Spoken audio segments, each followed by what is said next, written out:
ये राहुल जी की न्याय यात्रा है जो बेरोजगार गरीबों के लिए है, बेरोजगार के लिए, युवा के लिए है। गवर्नमेंट देगी, इनका क्या है? ना घर ना लुगाई, 70 साल की कमाई 9 साल में उड़ाई। ऐसे थोड़ी चलेगा। राम मंदिर से कुछ नहीं होने वाला है। आप रोजगार पे बात करिए, महंगाई पे बात करिए, महिलाओं के साथ बलात्कार कर रहे हैं आपके IT सेल वाले, ब्रिजभूषण पे FIR नहीं हो रहा है। ये लड़ाई अमीर और गरीब की है, संविधान बचाने की लड़ाई है, डेमोक्रेसी बचाने की लड़ाई है। और लखनऊ के नाके पहुंच जाएगी, यहाँ पे कुछ लोग हैं, उनसे बातचीत करेंगे कि भारत जोड़ो न्याय यात्रा का क्या कुछ असर जो है लखनऊ की जनता पे पड़ने वाला है। भाई साहब, आज भारत जोड़ो न्याय यात्रा लखनऊ आ रही है, क्या कहना चाहेंगे? देखिए, ये राहुल जी की न्याय यात्रा है, वो बेरोजगार गरीबों के लिए है, बेरोजगार के लिए, युवा के लिए है। आप ये बताइए कि 2012 से लेकर 2004 से लेकर 12 तक जो हमारा ग्रोथ था वो 8% था, जिससे 75 लाख जॉब्स गैर कृषि क्षेत्रों में बन रहा था, जो घटते 20 लाख तक आ गया है जो आज 2024 में। तो ये बात के लिए आम जनता परेशान है। इसके अलावा महंगाई दर 9% पर पहुंच गई है और 10 साल का एवरेज निकाला जाए तो ये 6% के आसपास है। जो RBI का आंकड़ा है वो बताता है 4 से ऊपर नहीं जाना चाहिए। अगर 4 से ऊपर जाएगा तो ये चिंता का विषय है और ये ऑलरेडी 6 में है। 2023 में हम देखें तो 12 महीना में से 11 महीना ये जो महंगाई दर रहा है खाद का वो 6% रहा है। तो महंगाई से लोग तरस आ गए। बेरोजगारी IMF का रिपोर्ट आया है, जो 25 साल के ग्रेजुएट हैं उनमें बेरोजगारी दर 80% है और CMI का रिपोर्ट आया है जो 25 साल से कम है उनमें बेरोजगारी दर 42% है। तो युवा, गरीब, महंगाई से तरह लोग राहुल के साथ जुड़ रहे हैं। आप बताइए, ये मनमोहन सरकार है। अमेरिका और इंग्लैंड दो लोगों ने 12 साल लगे उनको अपना GDP दुगना करने में। उसके बाद जापान और चीन ऐसा देश था जिनको 10 साल लगे अपना GDP दुगना करने के लिए।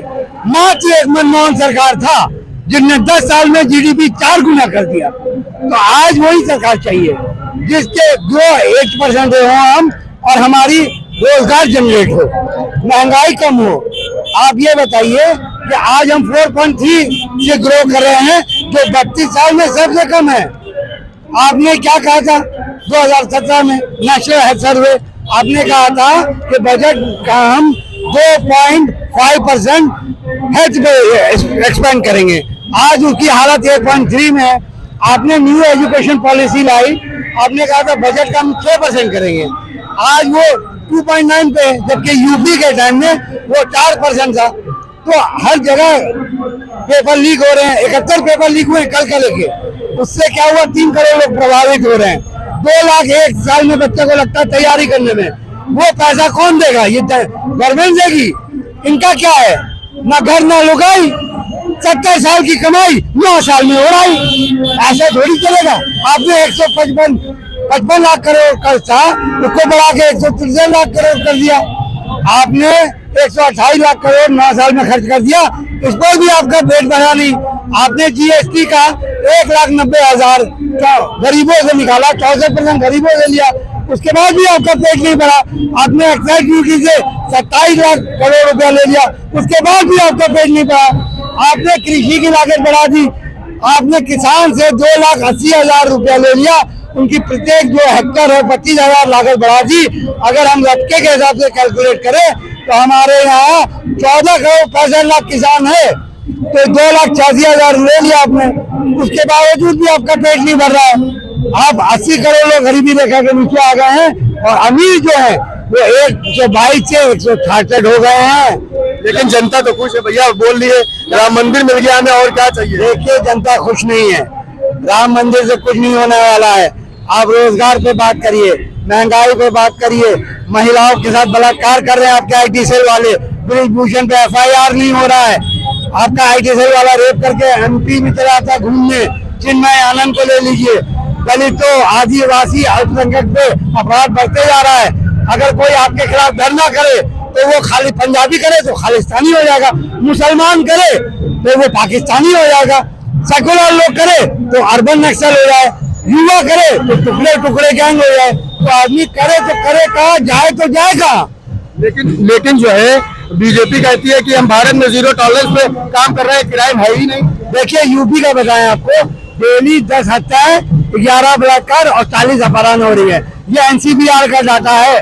40 लाख अपराध हुए जो अखिलेश के टाइम 20 लाख थे, तो बढ़ता ही जा रहा है। आप डाटा से बात करिए ना, एनसीबीआर का डाटा, ये मेरा तो है नहीं। आप बात ही नहीं करेंगे, आप बेवकूफ लोगों को बना रहे हैं। किसान पे बुलेट पे गोली चला रहे हैं और पूंजीपति को रेड कारपेट दे रहे हैं, ये नहीं चल पाएगा। अब आपको जाना होगा, ये लड़ाई ना धर्म की है ना जाति की है, ये लड़ाई अमीर और गरीब की है। संविधान बचाने की लड़ाई है, डेमोक्रेसी बचाने की लड़ाई है। हमको एक विकल्प चाहिए था, चाहे वो राहुल हो, अखिलेश हो, इंडिया गठबंधन हो, आम जनता उन्हीं के साथ जाएगी। आज गठबंधन जो है, अखिलेश यादव ने भी शायद ऐसा सुनने में आ रहा है कि इनकार कर दिया है गठबंधन को लेकर के, उस पर क्या कहना चाहेंगे? नहीं, गठबंधन करना ही पड़ेगा अखिलेश को। अखिलेश का बपूती थोड़ी है, ना राहुल का बपूती है। आम जनता परेशान है, आम जनता ये लड़ाई लड़ रही है। आप लोग को गठबंधन में आना ही पड़ेगा, आप लोग को गठबंधन करना ही पड़ेगा।